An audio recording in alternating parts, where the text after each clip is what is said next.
అందరికీ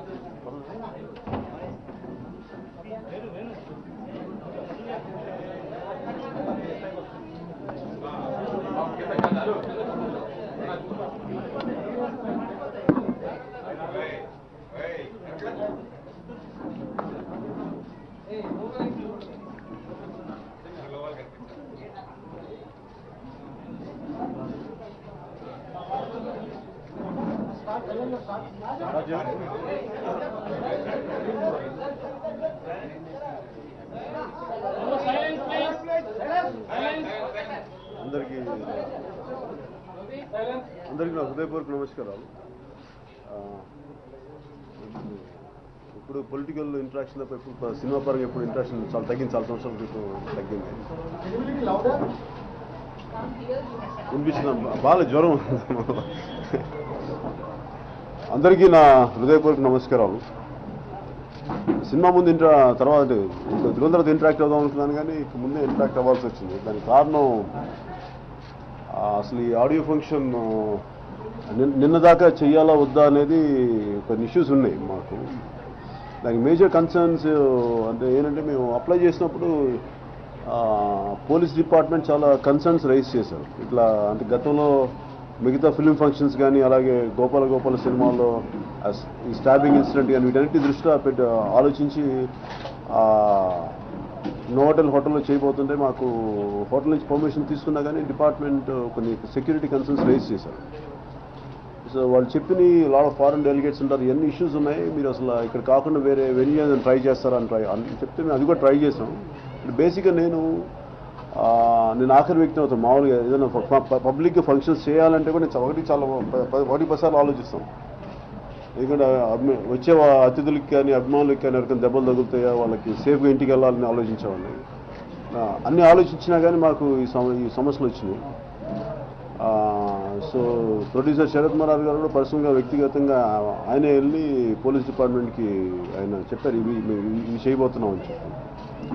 సో నేను ఈ సందర్భంగా నేను ప్రెస్ మీట్ని దేనికి చెప్పబోతున్నాను అంటే, ముఖ్యంగా వచ్చే అభిమానులందరికీ వీళ్ళకి దయచేసి పాసులు లేని వాళ్ళు ఎవరు గుమిగూడొద్దు అక్కడ ఆ హోటల్లో.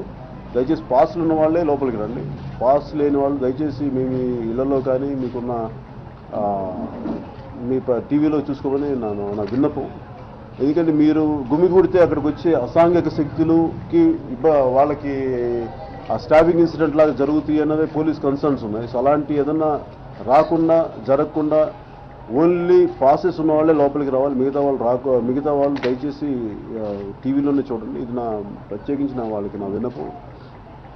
అలాగే నిన్నదాకా జరుగుద్దా లేదా అసలు అంటే ఒక పాయింట్ ఆఫ్ టైంలో నేను మరి ఇన్ని సెక్యూరిటీ కన్సర్న్స్ ఉన్నప్పుడు అసలు క్యాన్సిల్ చేసేయమని చెప్పాను ఫంక్షన్ కూడా. ఇంకా మామూలుగా ఏదో ఇట్లా ప్రెస్ మీట్లో ఆడియో రిలీజ్ చేసేద్దాం అనే స్థాయికి కూడా వచ్చాను. కాకపోతే నేను శరత్ మరార్ గారు చేసిన విధానాలు ఇవన్నీ ముఖ్యంగా సిపి అనురాగ్ శర్మ గారు వారు ఇచ్చిన సహకారం కానీ, అలాగే డీసీపీ కార్తికేయ గారు, మాదాపూర్ సిఐ గారికి, జుబ్లీహిల్స్ సిఐ గారికి ప్రత్యేకించిన కృతజ్ఞతలు. వీటన్నిటికంటే ముఖ్యంగా తెలంగాణ ప్రభుత్వానికి, హరీష్ రావు గారికి, కేటీఆర్ గారికి కూడా మనస్ఫూర్తిగా కృతజ్ఞతలు తెలియజేసుకున్నాను వారి సహకారం అందించినందుకు. ముఖ్యంగా అభిమానులకి ఇంకొకసారి దయచేసి పాసులు లేని వాళ్ళు ఎవరు మటుకు దయచేసి అక్కడికి గుమిగూడొద్దు, రావద్దు. దయచేసి ఇళ్లలో చూడాలి. Thank you.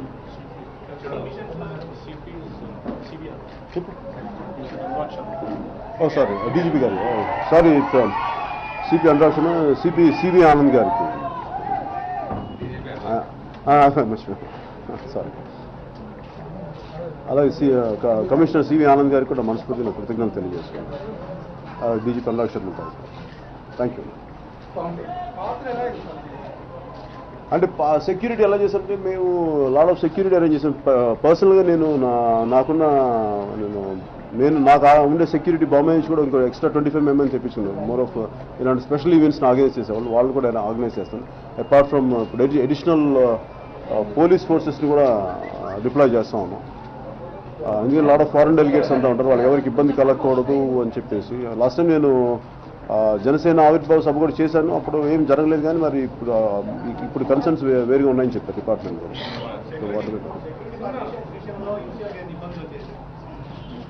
ఇబ్బందులు రాలేదండి, ఓన్లీ మోర్ ఆఫ్ కన్సర్న్సే. ఇబ్బందులు అంటే ఏం లేదు. అంటే అంటే మెయిన్ వాళ్ళ ఉద్దేశంలో, డిపార్ట్మెంట్ ఉద్దేశంలో ఫారెన్ డెలిగేట్స్ చాలా మంది ఉన్నారు. ఏదన్నా జరిగితే అది ఒక అంటుగోడ్ ఇన్సిడెంట్ జరిగితే ఏదన్నా మళ్ళీ ఇంటర్నేషనల్ అన్వాంటెడ్ బ్లాచ్ అవుతుంది అని చెప్పి అదొకటి కన్సర్న్ రైజ్ చేశారు, which I agree with that.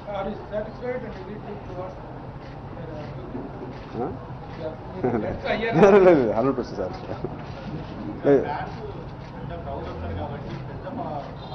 యాక్చువల్గా నిజాం గ్రౌండ్స్లో చేద్దాం అనుకున్నాం, బట్ అదొక అంటే సినిమా ఫంక్షన్ కాస్త ఇటు ఎట్లా టర్న్ అవుతుందో తెలియలేదు. అక్కడ కూడా కొన్ని కన్సర్న్స్ రైజ్ చేశారు, అలా చేద్దాం అనుకున్నాను. సో వీటన్నిటిని దృష్టిలో పెట్టుకొని మోర్ కొంచెం కంట్రోల్ అట్మాస్ఫియర్ చేస్తే బెటర్గా ఉంటుంది. ఎందుకంటే నాకు ఆడియో ఫంక్షన్ జరుపుకోవడం నాకు పెద్ద ఇష్టం ఉంటుంది. ఎందుకంటే చాలా ఒక సెక్యూరిటీ హెడేక్స్ ఎక్కువ ఉంటాయి, దాని బదులు అందరికీ సంతోషం ఉండదు, రకరకాల ఇబ్బందులు ఉంటాయి. కాకపోతే ఏంటంటే ఇలా ఫంక్షన్స్ జరుపుకోవటం ఇవన్నీ ఒక బేసిక్ ట్రేడ్ నామును ప్లస్ సినిమాని ఒక పొలిటికల్ సభకి మీటింగ్స్ ఎంత ముఖ్యం, ఒక సినిమా సభకు కూడా దాన్ని వాళ్ళ తాలూకు సినిమా తాలూకు చెప్పడం అనేది ఒక ట్రేడ్ విధానం అయిపోయింది. వ్యక్తిగతంగా నాకు ఇష్టం ఉన్నా లేకపోయినా కానీ ఒక ట్రేడ్ విధానంలో నేను కూడా దీన్ని ఒక లొంగక తప్పని పరిస్థితి ఉంది.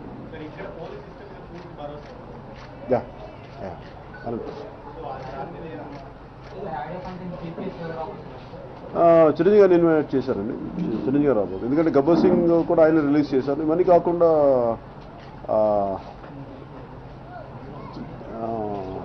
మేజర్గా నేను అనుకుంటే జానీ తర్వాత నేను ఫుల్ ఫ్లెజ్ స్క్రిప్ట్ రాయలేదు. లాంగ్ బ్యాక్ రాశాను కాబట్టి అన్ని దృష్టిలో పెట్టుకొని నేను వాటిని ఇన్వైట్ చేయడం జరిగింది.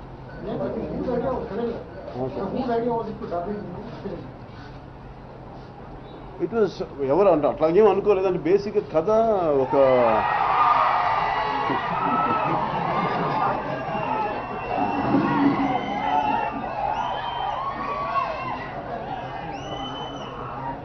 అంటే కథ దృష్ట్యా ఇది మోర్ ఆఫ్ మనకి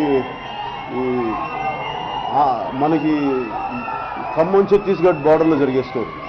అంటే more of Hindi belt feeling ఉంటుంది. దాన్ని బట్టి ఎరోస్ కంపెనీ ఉంది, షేప్ పార్ట్నర్స్, వాళ్ళు అన్నారు నేను డబ్ చేసేది కానీ అలౌడ్. నేనా అదే ప్రమోషన్ నాకు తెలియదండి, అదే నా ఎగ్జాక్ట్లీ చూస్తే ప్రమోషన్ నేను వెళ్ళి మాట్లాడుతున్నాను అంతా ఆలోచిస్తున్నాను.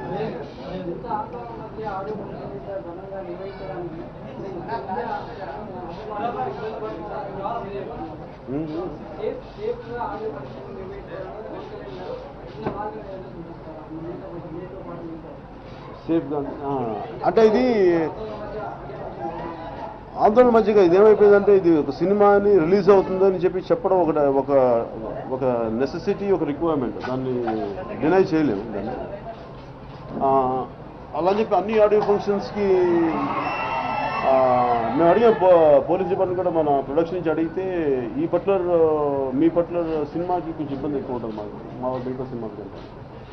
సినిమా ప్రెస్ మీటే కానీ 3 సినిమాల తర్వాత మీరు సినిమాలు మానేస్తున్నారు అనేది ఈ ప్రెస్ కాన్ఫరెన్స్ వేదిక లేదు.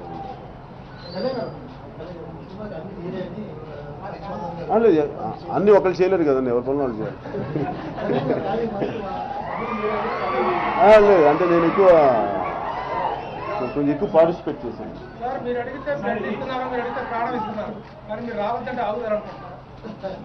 అవుతా ఇది ప్రేమతో చెప్తాను. ఇప్పుడు వాళ్ళకి ఇంటికి ఏదైనా దెబ్బలు తగిలి ఇంటికి వెళ్తే బాధ నాకే ఉంటుంది. అందుకని ఆ ఉద్దేశం వాళ్ళకి తెలుసు కదా, అందుకని ఆగుతారని నేను ఖచ్చితంగా అదొక కాంప్లికేటెడ్ ప్రాసెస్ సార్. నాకు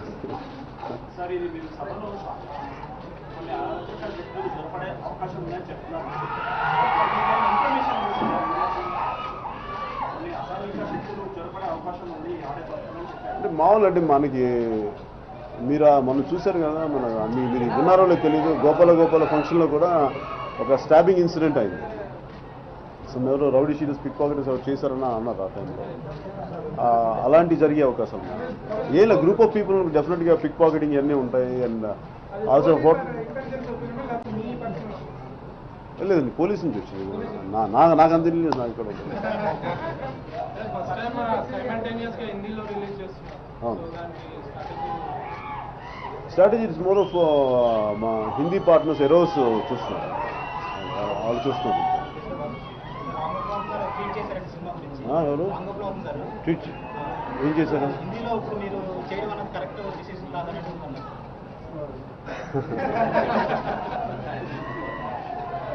నాకు ఆయన ట్వీట్స్ నాకు ఎప్పుడో చెప్తా ఉంటారు, చదువుతూ ఉంటాను. నేను కూడా ఆయన ఒపీనియన్ నేను గౌరవిస్తాను.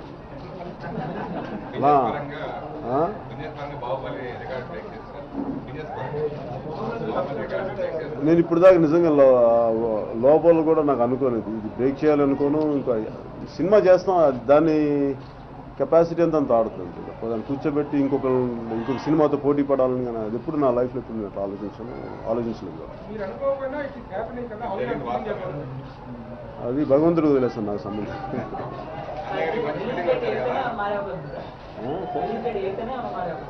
అనుమానం అయితే ఉంది. నేను సెట్ చూశారు, నన్ను పక్కనే కదా, ఇంటి పక్కనే కదా, సెట్ చూశాను. బట్ రియలిస్టిక్గా ఉంది, బాగుందని మిగతా మామూలు సరదాగా మాట్లాడుతున్నాను. నేను డబ్బింగ్ నేను చెప్పండి, ఇంకో నాలాంటి వాయిస్ ఏదో ఉందో వాళ్ళ చేత చెప్పిస్తున్నాను. లేదు నేను పాడలేదు, నాకు అంత గ్రిప్ లేదు. సినిమా నా నష్టాలు గురికి నిలబడాలి కదా, అంత ఖర్చు పెట్టాం.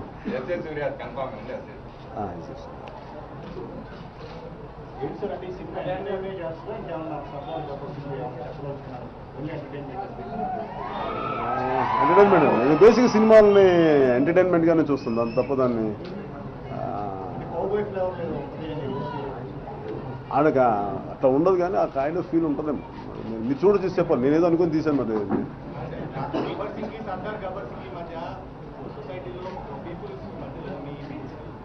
సార్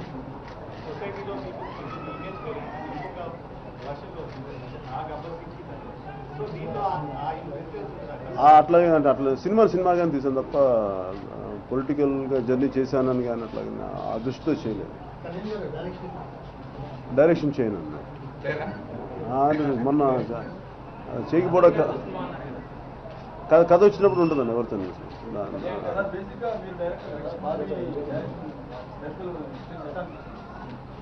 బట్ కేపబుల్గా బాగా చేస్తాను.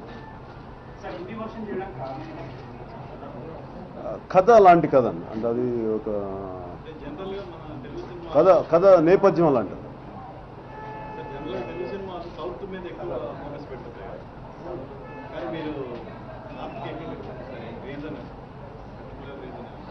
అట్లా ఏం అనుకోలేదు ఇప్పుడు, అని మేము నేను ఇటువైపు పెరగటం వల్ల దానివల్ల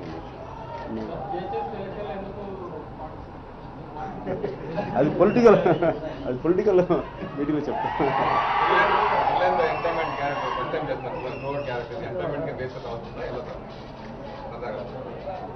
I think it will entertain.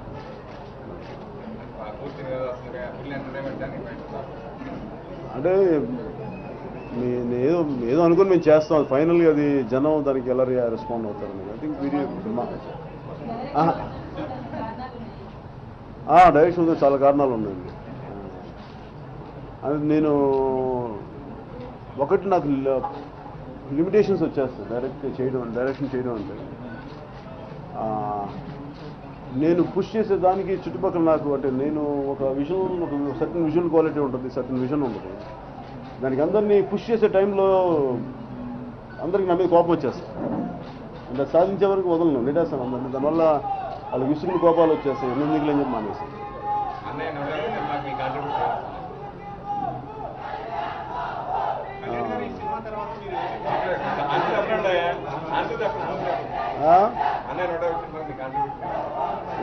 ఆయన ఇష్టం అయితే కోరుకుంటా రావాలని అంటుంది. మీరు ఏపీ పాలిటిక్స్ లో యాక్టివ్ గా పార్టిసిపేట్ చేయబోతున్నారు అనేది ఒక న్యూస్ ఉంది. సినిమాలో కంటిన్యూ చేస్తారు. అవును, సినిమా పరిస్థితులు అంటే సినిమా అంటే నాకు రైటింగ్ చాలా ఇష్టం నాకు. అసలు ఈవెన్ సినిమాలు వదిలేసినా కానీ అంటే ఇలా సినిమాలు పాలిటిక్స్ వల్ల వదిలేసామని కాదు. ఈవెన్ నా కరెక్ట్గా ఖుషి తర్వాత ఒక 4-5 హిట్స్ ఉంటే వదిలేసామని. నేను యాక్చువల్గా ఖుషి తర్వాత 4-5 సినిమాలు చేసి సినిమా ఇండస్ట్రీ వదిలేద్దాం అనుకున్నాను. అది జరగలేదు. అంటే అప్పుడు పాలిటిక్స్కి వెళ్ళాలని కాదు నా ఉద్దేశం. కాకపోతే ఏంటంటే నాకు అలసట, నాకు విపరీతం సినిమాలు చేయాలంటే. అంటే ఎక్కువ తప్పులు పడతానో తెలియదు కానీ నాకు చాలా అలసటగా ఉండదు సినిమాలు చేయాలి.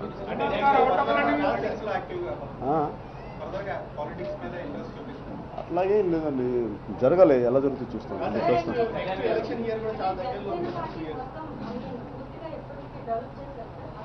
అది నేను పొలిటికల్ మీటింగ్ చెప్తాను. Only for film related meeting. Film related meeting. సినిమాల విషయంలో ప్రయారిటీ ఇవ్వట్లేదు, పాలిటిక్స్ మీద ప్రయారిటీ ఇవ్వట్లేదు. సినిమాలు చేస్తారంటే ఏమంటున్నారు, రాజకీయాలు ఏంటంటే ఏమంటున్నారు. అదే పొలిటీషియన్ ఆర్ ఫిల్మ్ స్టార్? అదే నాకు కన్ఫ్యూజన్.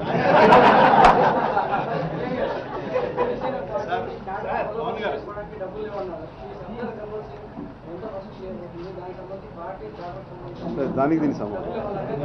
పాలిటిక్స్ లో పవన్ కళ్యాణ్ గారు ఏదో గుర్తొచ్చినప్పుడు వచ్చి కనిపించి వెళ్ళిపోతున్నారు, కంటిన్యూగా ఉండట్లేదు, మళ్ళీ సినిమా చేస్తారు, ఈ రకమైన విమర్శలు మీ మీద ఉన్నాయి. దీనికి మీరు స్పందన ఏంటి? అంటే వెళ్తే పాలిటిక్స్ అది పొలిటికల్ మీటింగ్ చెప్తాను. అది పొలిటికల్ మీటింగ్లో చెప్తాను. ఒక యాక్టర్గా నేను చేయాలా లేదా అనేది నాకు హక్కు ఉంది, కానీ ఇలా చేయాలి అలా చేయకూడదు రూల్స్ ఏం లేవు కదా.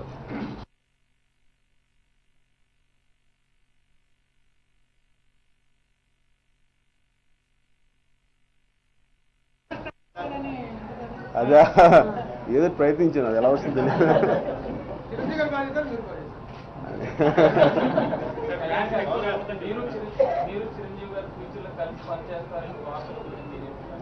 అది నేను ఆయనతో ఎప్పుడు యాక్ట్ చేయడానికి సిద్ధంగాను. మీరు ఫిల్మ్ జర్నలిస్టా పొలిటికల్ జర్నలిస్టా? అంటే అలాగే ఏంటండి మీరు ఆర్టిస్ట్ పొలిటీషియన్ రెండు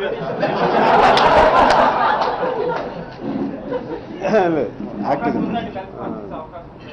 మేము పొలిటికల్ కంటే కూడా మేము ఇద్దరు సినిమాల పరంగా కలిసి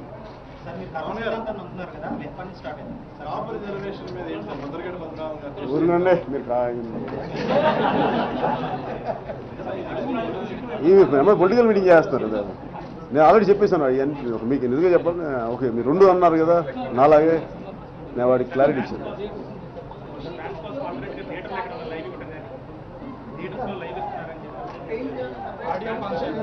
ఇస్తున్నారా అట్లా? ఓ అట్లా జనసేనకి ఇచ్చినట్టు. సార్ ఒక విషయం sir, power star Pavan Kalyan అంటే it is span of 25 years అని కానీ కనీసం 100 ఫిలిమ్స్ అని కానీ ఆశిస్తుంటే మీరు 2-3 సినిమాల్లో నేను చెప్తున్నారు. How far it is good and right? ఇప్పుడు అది మంచి చెడు నాకు తెలియదు, కానీ రోజు గ్రూమింగ్ చేసుకుని చాలా అలసట. మీకు ఈ క్రేజ్ రావడానికి కారణం because you're a powerful and successful star. అలాంటిది నేను సినిమాలు వదిలేస్తున్నానని చెప్పడం వల్ల లూజ్ దట్ ఛాన్స్. మేబీ పోవచ్చాము, చూద్దాం. పోయిన తర్వాత మళ్ళీ పవర్ స్టార్ లో పవర్ పోయిన తర్వాత ఎలా సార్? బతికుంటాం కదా సార్. మీరు కర్మ సిద్ధాంతం నమ్ముతున్నారు కదా, ఎప్పటి నుంచి స్టార్ట్? నేను అలాగే అంత పెద్ద మాటలు తెలియదు సార్ నాకు.